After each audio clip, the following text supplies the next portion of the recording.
हाँ शिवोहम। शिवोहम गुरुदेव। शिव प्रणाम गुरुदेव। शिवोहम क्या विषय चल रहा था अपना?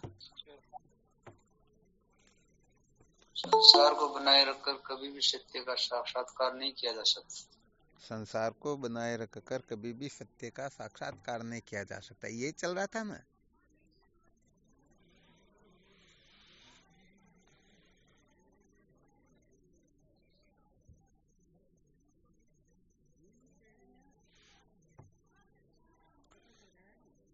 यहाँ पर जितना भी बल दिया जा रहा है ना, ये सारी की सारी शक्ति जो है निषेध के लिए है। किसके लिए है?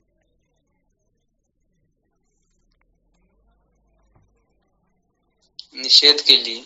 हाँ, ये निषेध के लिए ही है। वास्तव में देखा जाए तो परमात्मा को छोड़ करके और कोई दूसरी वस्तु है ही नहीं। क्या है?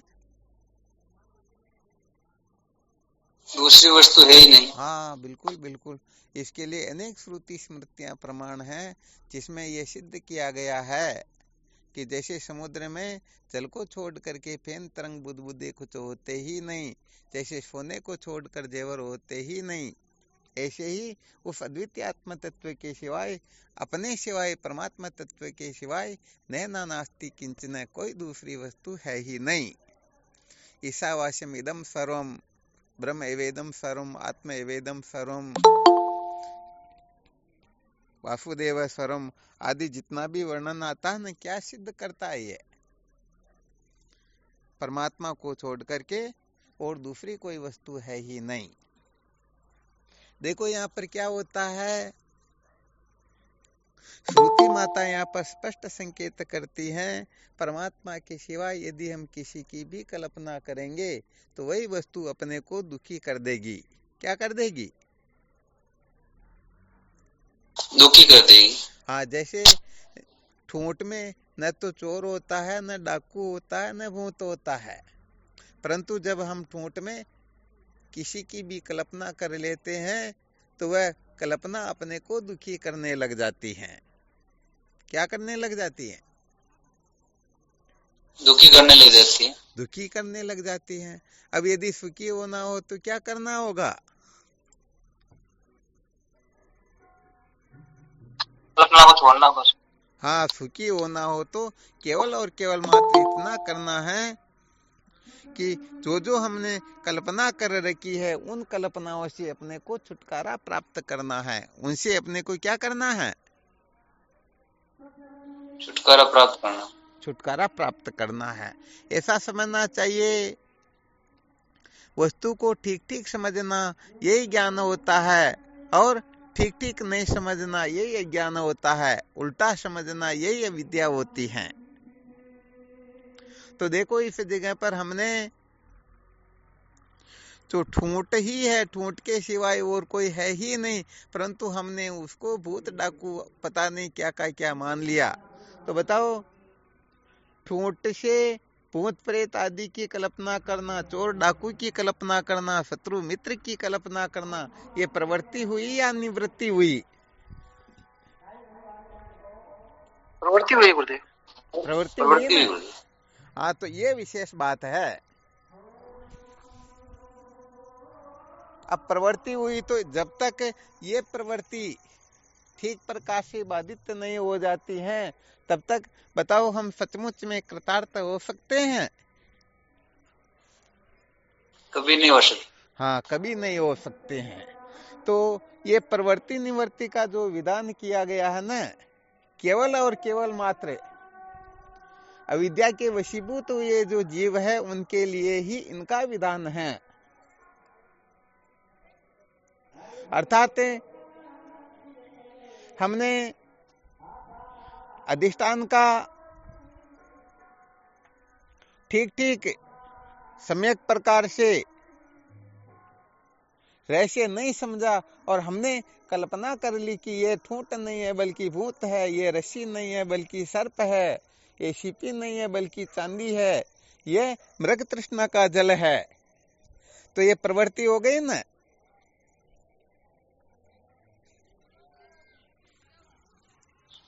जी गुरुदेव। और इस प्रवृत्ति से मुक्त होने के लिए ही, किससे मुक्त होने के लिए? अभी जो बताया गया है, इस प्रवृत्ति से मुक्त होने के लिए ही फिर निवृत्ति का या अपवाद, निवृत्ति का अध्यारोप करना होता है, अथवा समझो निवृत्ति के द्वारा इनका अपवाद करना होता है। अध्यारोप तो हमने कर लिया, अब इसका अपवाद करना होगा। तो कुल मिलाकर के बात इतनी सी है, हम जितना जितना अनात्म पदार्थों को महत्व देंगे, बस उतना उतना अपने को त्याग करना होगा। यदि इतना करने में हम समर्थ हो जाएं, तब तो सचमुच में कृतार्थ हो सकते हैं, अन्यथा हो सकते हैं क्या? आवाज आ रही है? नहीं हो सकते ना। तो यहाँ सिद्धांत केवल मात्र इतना ही है, हाँ, जो जितनी कल्पना करेगा उसे उतना ही वापस रिटर्न होना होगा। क्या करना होगा? रिटर्न होना होगा। हाँ, बिल्कुल सत्य बात यह है। तो यहाँ पर वैसे देखा जाए तो बंधन की सत्ता ही नहीं होती है। मानी मानी बंधन में आयो, हम कल्पना करके ही बंधते हैं, कल्पना करके ही दुखी होते हैं। अतः इस बंधन से मुक्त होने के लिए हमें क्या करना होगा?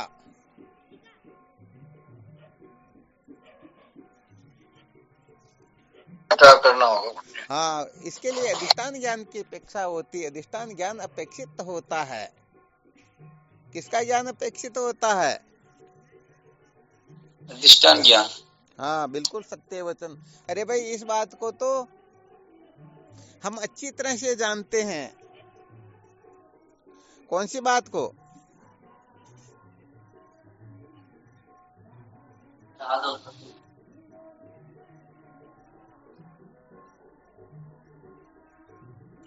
आवाज आ रही है? जी गुरुदेव, आ रही गुरुदेव। सबको ठीक ठीक आवाज आ रही है ना? तो अधिष्ठान के ज्ञान से ही प्रतीति होती है, और अधिष्ठान के ज्ञान से ही अध्यस्त की निवृत्ति होती। बिल्कुल करेक्ट, कोई गड़बड़ नहीं यहाँ पर।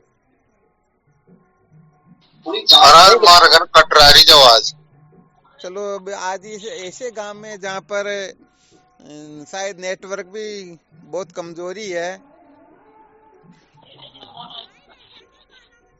ठीक आ रही है आवाज तो वैसे तो। हाँ, चलो कोई दिक्कत नहीं, जैसा हो वैसा देख लेना। आज परिस्थितियां सब ऐसी ही है। मेरे को भी यहाँ पता नहीं कौन सी गली में खड़े रह के सुनाना पड़ रहा है, क्योंकि जगह ऐसी है। तो क्या करें अब, उधर जो सत्संग चालू हो ही गई। तो देखो, इधर 8 मील के पास में है जसवंतपुरा गांव। जी गुरुदेव।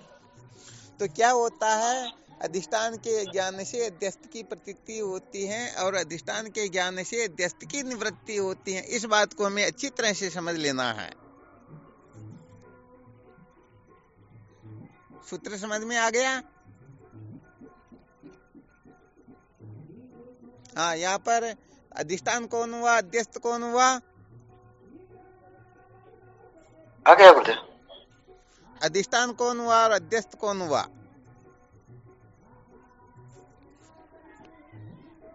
अधिष्ठान कौन हुआ? अधिष्ठान तो टूट हुआ गुरुदेव, और अध्यक्ष जो कल्पित चोर डाकू वगैरह हुए। बहुत बहुत धन्यवाद। बस ऐसे समझदारी होनी चाहिए, क्योंकि जिस दृष्टांत पर विचार किया जा रहा वही बताना। हालांकि आप यदि रज्जु सर्प का भी कहते तो गलत तो नहीं था, परंतु गड़बड़ ये हो जाती कि हम विषय से च्युत हो जाते। नेटवर्क की बहुत प्रॉब्लम हो रही है। हाँ, यहाँ पर थोड़ा सा नेटवर्क आ रहा वैसे। चलो, जैसे तैसे भी हो, ठीक है ना? तो देखो, इस जगह पर अच्छी तरह से ध्यान देना। ठूंठ के ज्ञान से भूत प्रेत चोर डाकू शत्रु मित्र की कल्पना होती है, न जानने से।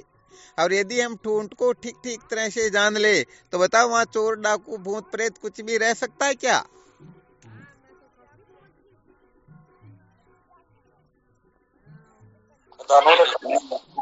नहीं रह सकता ना। सवाल ही नहीं गुरुदेव। हाँ, अब यहाँ पर इतना ही रहस्य अपने को समझना नहीं है, रह सकता। ध्यान देना अच्छी तरह से। अपने को कितना रहस्य समझना है,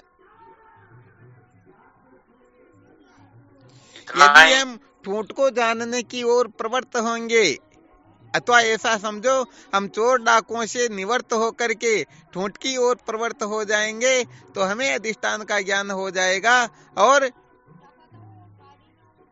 चोर डाकू भूत प्रेत की ओर प्रवृत्त होंगे तो हमें चोर डाकू आदि का अनुभव हो जाएगा। भैया इनको कहना थोड़ा आगे बात करें, उधर थोड़ा उधर जाके।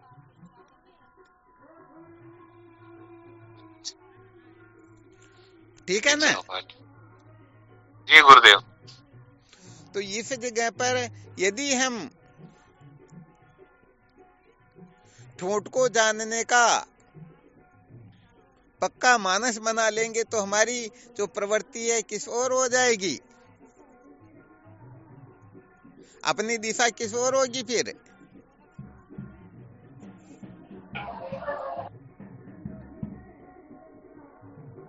आवाज नहीं आ रही या समझ में नहीं आ रहा?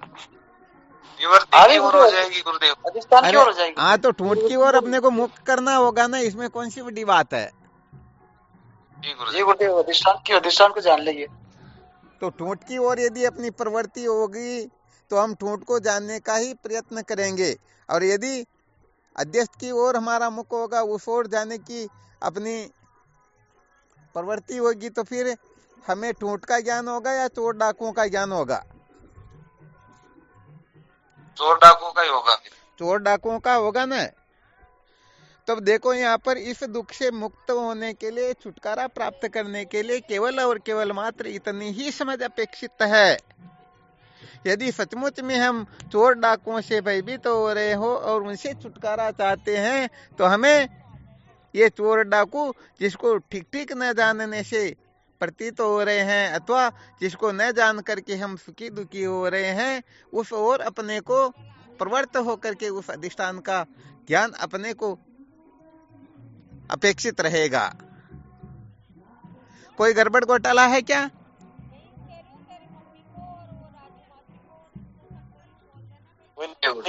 नहीं, बिल्कुल क्लियर ना? जी स्वामी जी, बिल्कुल क्लियर। भाई यहाँ पर कहने का मतलब किसी भी प्रकार का बंधन बताया नहीं जा रहा, बल्कि यही कहा जा रहा है कि यदि अपने को बंधन से मुक्त होना है, निर्भय होना है, तो हमें ठूंठ का साक्षात्कार कर लेना है, और यदि अपने को दुखी ही रहना है तो उस चोर डाकुओं की कल्पना करके उनसे लड़ते मरते रहो और उनको ग्रहण त्याग करते रहो, और क्या? अरे माता जी उधर हो ना, उधर बात कर लो, हमारे सत्संग चल रही है इस तरफ, थोड़ा वहां जाओ, आगे जाओ। मैं तो पहले बिल्कुल कचरे में आ गया हूँ और पता नहीं कहाँ तक पहुंचाएंगे। हाँ शिव, हम प्रणाम। बिल्कुल क्लियर ना? तो इस जगह पर केवल और केवल मात्र अधिष्ठान ज्ञान ही अपेक्षित होता है, बस इतनी सी समझदारी आवश्यक है। देखो इस जगह पर यदि हमें अधिष्ठान ज्ञान अपेक्षित है, अधिष्ठान ज्ञान की आवश्यकता है, तो हमें वो अध्यस्त जो है उनसे ऊपर उठना होगा, उसको कचरा समझना होगा, उनको दुख रूप समझना होगा। बिल्कुल क्लियर ना? जी स्वामी जी, जो अधिष्ठान का ज्ञान हो जाएगा तो देश तो अपना आप कचरा हो जाएगा। अरे क्या बात है, बहुत धन्यवाद। जिनको सचमुच में अधिष्ठान का ज्ञान हो जाता है तो ऋषि का ज्ञान होने पर सर्प माला दरार कुछ भी रहता क्या? नहीं रहता। तो देखो यदि हम इनको बनाए रख करके सुखी होना चाहते हैं तो सचमुच में इनकी तो सत्ता ही नहीं है। जैसे मृग तृष्णा के जल को बनाए रख करके तो सिपी की चांदी की कल्पना करके हम ऐसे वैसे हो जाएंगे और उनके पीछे हाथ धोकर पागल हो जाए, इससे हम अनादिकाल के दुख दारिद्र्य को निवृत्त कर लेंगे, तो ये बालपना ही होता है। तो केवल मात्र इतना ही समझाया जा रहा है, इसमें किसी प्रकार का दांव पेच है ही नहीं। यदि हम संसार को महत्व देंगे तो सचमुच में अपना जो जीवन का वास्तविक लक्ष्य है वह छूट जाएगा, और यदि हम अपने लक्ष्य को महत्व देंगे तो यहाँ पर संसार छूटेगा, ये पक्की बात है। तो यहाँ पर सत्य कह देते हैं, कोई क्यों न हो, यदि संसार के डरने से किसी को संसार के छूटने से डर लगता है तो सचमुच में वो ब्रह्म विचार कर नहीं पाएंगे। बस इतना संकेत करना है। या कोई किसी को कुछ दिखाई दे रहा हो तो कह सकते हो कि वे संसार भी बना रह जाए और हम सत्य का साक्षात्कार भी कर ले। संभव है क्या? एक म्यान में दो तलवार तो माती नहीं है। हाँ, एक म्यान में दो खड़ग देखा सुना न कान, न तो देखा न सुना, तो ये संभव नहीं है। अब अपने को केवल मात्र इस जगह पर बहुत ही धैर्य गंभीर से बैठ करके एकांत में खूब मनन करना है, खूब मंथन करना है, खूब विचार करना है, इस रहस्य को समझना है कि हमें सत्य का साक्षात्कार करना है, अथवा इस नाम रूपात्मक प्रपंच को, जिस संसार को महत्व दे करके हम अनादि काल से भटके हुए हैं, उस कचरे को महत्व देना है। ये सबसे पहले अपने को निश्चय करना होता है,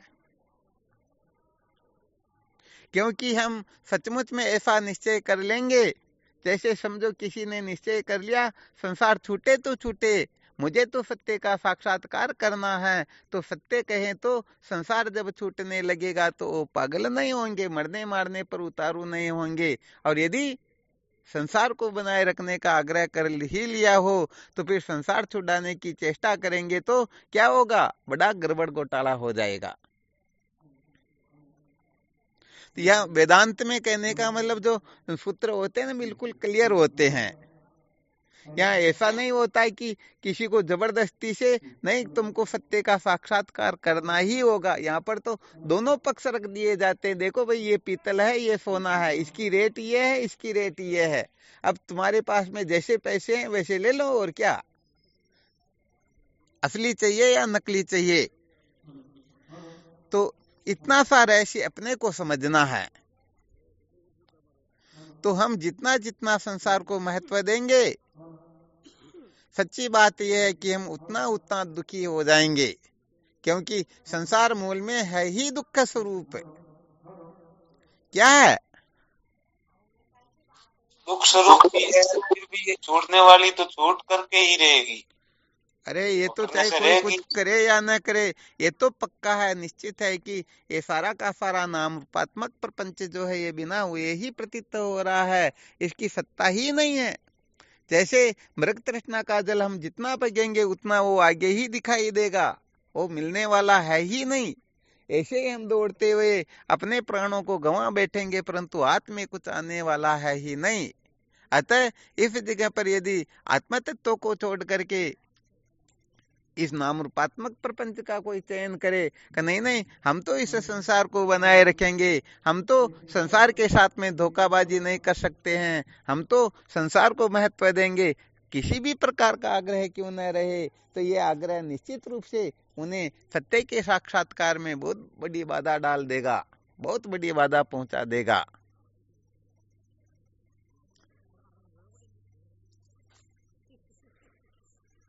तो यहाँ पर जल्दबाजी नहीं करनी चाहिए, बल्कि आराम से खूब एकांत में बैठ करके अच्छी तरह से मनन निधिध्यासन कर लेना चाहिए कि वास्तव में क्या करना ठीक है, क्या करना ठीक नहीं है। आ गया ना अच्छी तरह से समझ में? तो भाई देखो यहाँ पर वास्तव में ये ब्रह्म विद्या जो होती है, ये कहने का मतलब न तो किसी प्रकार का स्वार्थ सिद्ध करने के लिए होती है, न कोई दूसरा तीसरा प्रयोजन पूरा करने के लिए होती है। ये ब्रह्म विद्या तो मूल सहित विद्या को भस्मीभूत करने के लिए होती है। तो यहाँ पर जो सचमुच में मूल सहित विद्या के बंधन से छूटना चाहते हैं, वे साधक सचमुच में इस ब्रह्म विद्या को महत्व दे देंगे। और ब्रह्म विद्या जो है, देखो भाई बात ऐसी है, जैसे किसी को राष्ट्रपति का पद प्राप्त करना है तो उसे कितना त्याग करना होगा, कितना महान बनना होगा, उसके योग्य तो होना होगा ना।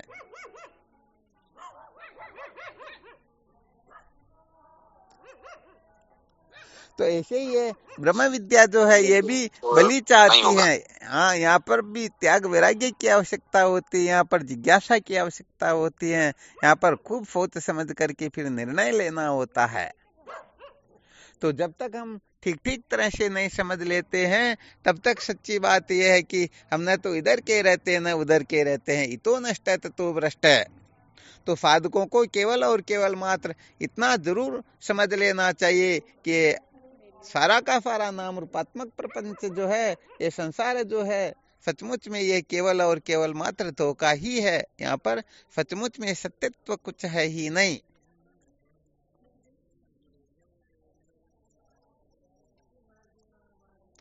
तो यहाँ पर बात कितनी सी समझनी, अनादिकाल से जो हमारी आस्था बैठी हुई है कि हम इनसे सुखी हो जाएंगे, कृतार्थ हो जाएंगे, जीवन को धन्य बना लेंगे, ऐसा वैसा कर लेंगे, ऐसे अनेक प्रकार के जो विकल्प है, इन आस्था को केवल और केवल मात्र अनास्था में बदलना है। ये आस्था जिस दिन अनास्था में बदल जाएगी, अच्छी तरह से निश्चय कर लेंगे, सच में निर्णय ले लेंगे कि सचमुच में यहाँ पर सुख है ही नहीं।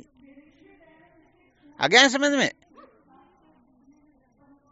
बस इतनी सी बात समझ में आ जाएगी, समझो हम उसी समय जिज्ञासु हो जाएंगे, उसी समय मुमुक्षु हो जाएंगे।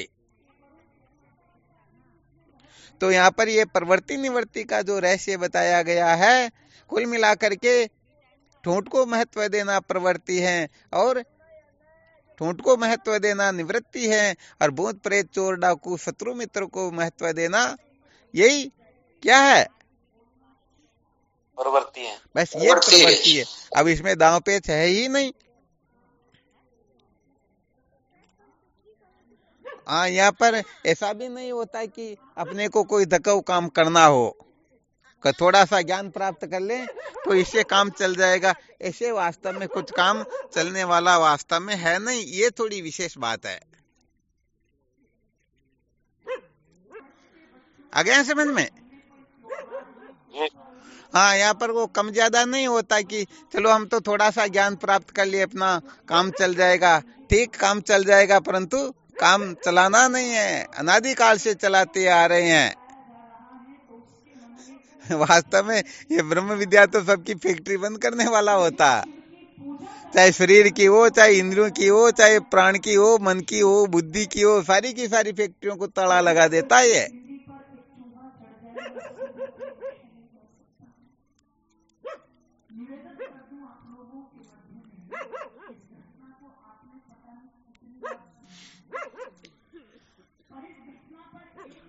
तो क्या संकेत किया गया?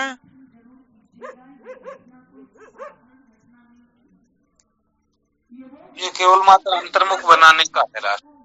क्या है? अंतर्मुखता। बस केवल इतना सा समझना अपने को कि भाई ये ठूंठ है और ये पुरुष है, बस बात इतनी सी है। फिर ठूंठ को सत्य समझना है और उस ठूंठ में जो दिखाई देने वाला काल्पनिक आदि जो है उसको असत्य समझना, मिथ्या समझना, झूठा समझना उनको।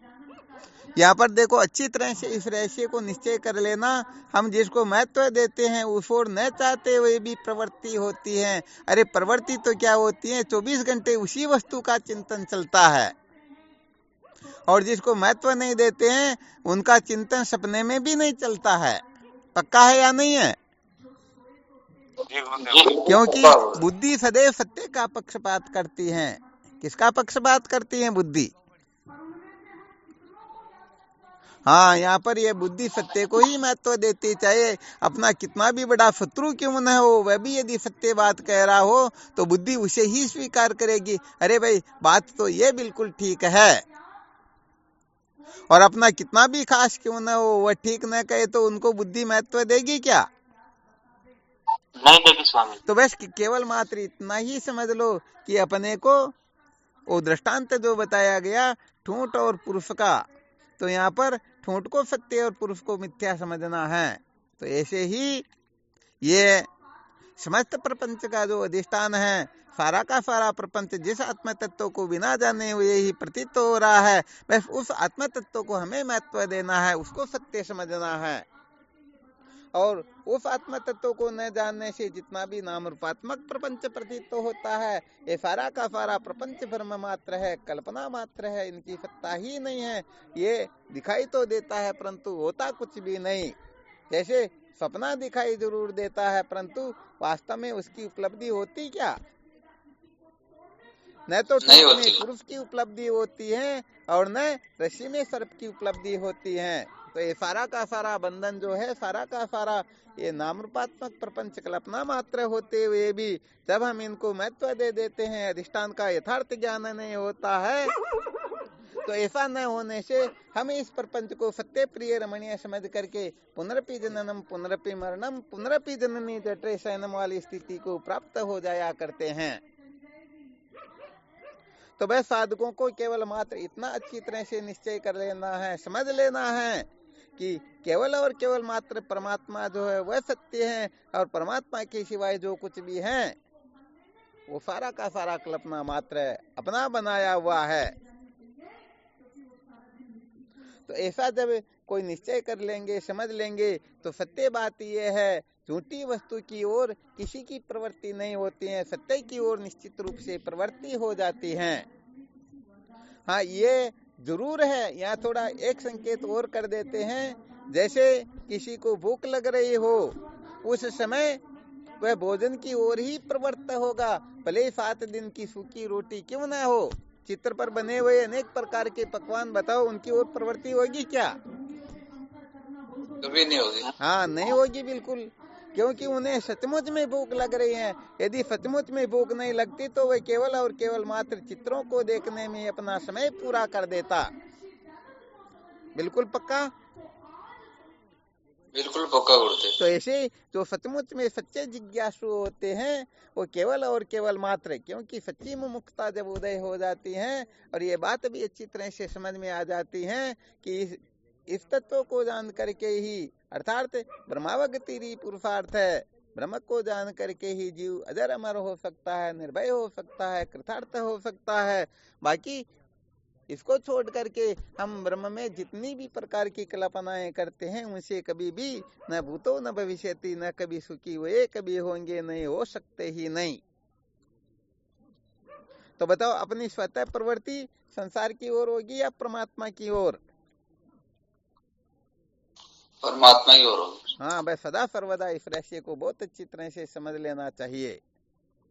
परंतु ध्यान रखना, इसकी शर्त यही है, हम जिसको महत्व देंगे, जिसको हम सत्य समझेंगे, बस उसी को महत्व दे पाएंगे, उसी और अपना मोक्ष स्वतः हो जाएगा। उसी को हम जानना चाहेंगे, पाना चाहेंगे, उसके सिवाय सबको छोड़ना चाहेंगे। अपना फिर दूसरे से कोई वास्ता रहेगा ही। आ गया ना अच्छी तरह से समझ में? जी गुरुदेव, आ गए। हाँ, ये रहस्य थोड़ा विशेष होता ना, इसलिए थोड़ा अपने को यहाँ अच्छी तरह से मंथन करना है। ऐसा न हो जाए कि अपना ये जीवन व्यर्थ बर्बाद हो जाए।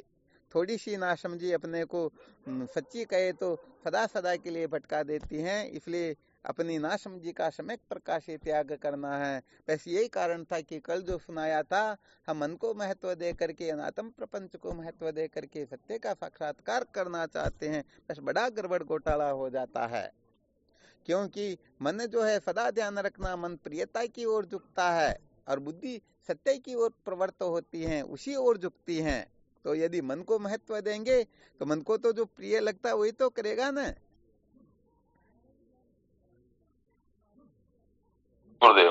हाँ, इसलिए मन को जो प्रिय लगे वो वास्तव में ठीक है या नहीं, इसके लिए संत शास्त्रों ने जो सूत्र बता रखे हैं, श्रुति माता का जो संकेत होता है, गुरुदेव आदि जो इनमें प्रमाण हुआ करते हैं, अपने को समझ में ना आए तो राय ले लेनी चाहिए। इस प्रकार से जो साधक आगे बढ़ते हैं निश्चित रूप से विद्या के बंधन से मुक्त हो जाते हैं।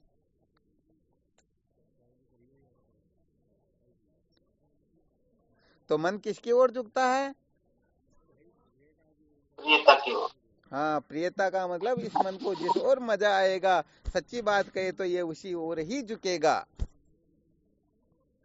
जहां जहां पर इसको मजा आने की संभावना होती ना, बस उसी को महत्व देगा। भले सत्संग के बीच में बिठा दो, फिर भी ये मन उसी के बारे में सोचेगा, उसी के बारे में चिंतन करेगा, उसी को देखना चाहेगा, उसी के बारे में सारे के सारे क्रियाकलाप, क्रिया चेष्टा जो कुछ भी होती है उसी के बारे में होगी। इसलिए जब तक मनसो यमनि भावे द्वैतम ने उपलब्धते, जब तक मन का यमनि भाव नहीं हो जाता है तब तक तो सत्य बात है, कोई कृतार्थ हो सकता ही नहीं।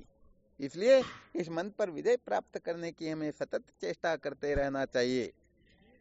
हाँ, ये मन ही असली परम शत्रु है जो अनादिकाल से अपने को संसारारण्य में भटका रहा है। तो अपने शत्रु को हमें ठीक तरह से समझ लेना चाहिए, अच्छी तरह से जान लेना चाहिए कि सचमुच में ये मन अपने को उत्थान की ओर ले जाना चाहता है अथवा पतन की ओर धकेलना चाहता है। यदि हम अपने मन को ठीक तरह से नहीं समझेंगे तो फिर दूसरे के समझाने से कुछ भी होने जाने वाला है ही नहीं। तो चलो आपको ये रहस्य बताए, इसके बारे में खूब मंथन करना। अधिष्ठान और अध्यस्त, इनमें से अधिष्ठान का यथार्थ बोध न होना ही अध्यस्त की कल्पना करवाता है। यदि अधिष्ठान का ठीक ठीक बोध हो जाए तो अध्यस्त का उसी समय अत्यंत अभाव हो जाता है। तो जब तक ठीक ठीक बोध न हो तब तक श्रुति संत शास्त्रों के कथनानुसार हमें थोड़ा ये विवेक मजबूत हो जाना चाहिए। सबसे पहले प्रत्यकीकरण की अच्छी तरह से, प्रत्यकीकरण का मतलब समझ में आ रहा ना? जैसे दूध और पानी दोनों को मिला दिया जाए तो अब इनको अलग करना हो तो बड़ी खतरनाक बुद्धि चाहिए ना। ये बुद्धि होती है, ऐसी वृत्ति होती है अंश के पास में। तो हमें सबसे पहले अंश वृत्ति से इन आत्मा अनात्मा का प्रत्यकीकरण कर लेना चाहिए और उसके पश्चात क्या ग्रहण करना, क्या त्याग करना, फिर वो विषय अपने आप ही आगे के लिए अपने को प्राप्त होता रहेगा। अब गेहूं और कंकर को हम अलग ही नहीं करना जानते हैं तो फिर तो कचरा खाएंगे ना।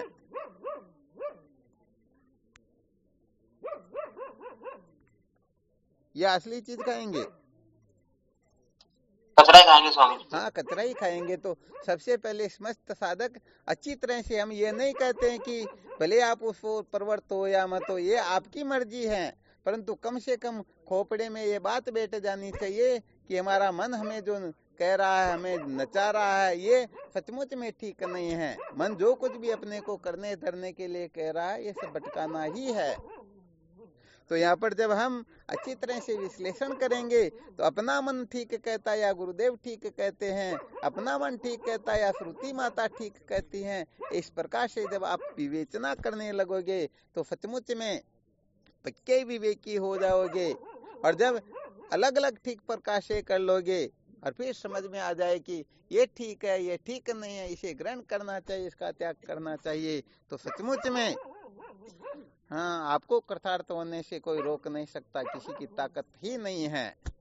परंतु हम कचरे को लेकर के बैठे रहेंगे और सोचते रहेंगे हम कृतार्थ हो जाएंगे, तो भाई सपना भी मत देखना, ये स्वप्न में भी संभव नहीं है।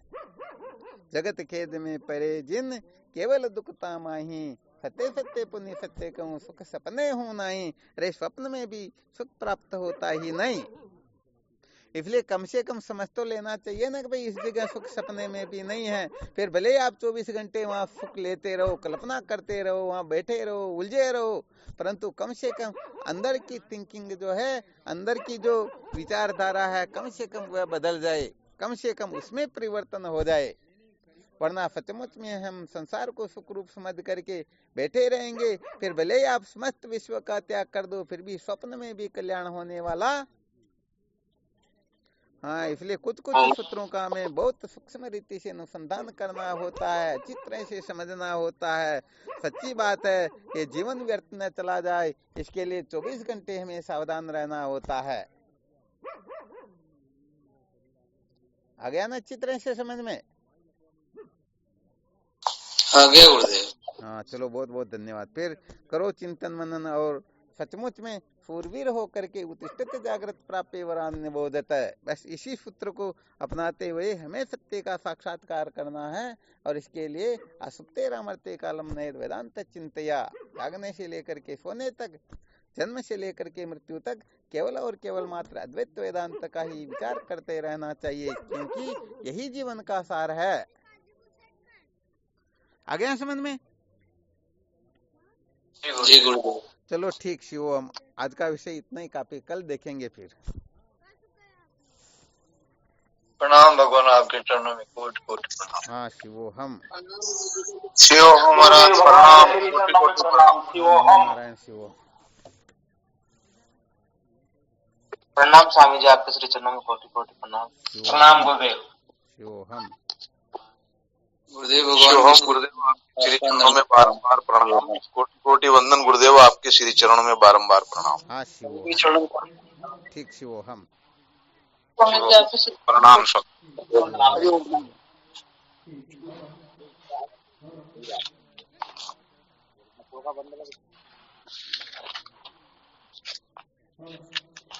ठीक शिवोहम।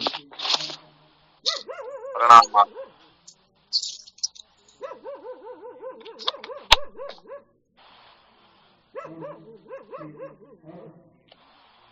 कोटि कोटि प्रणाम आपके श्री चरणों में। हाँ शिवोहम।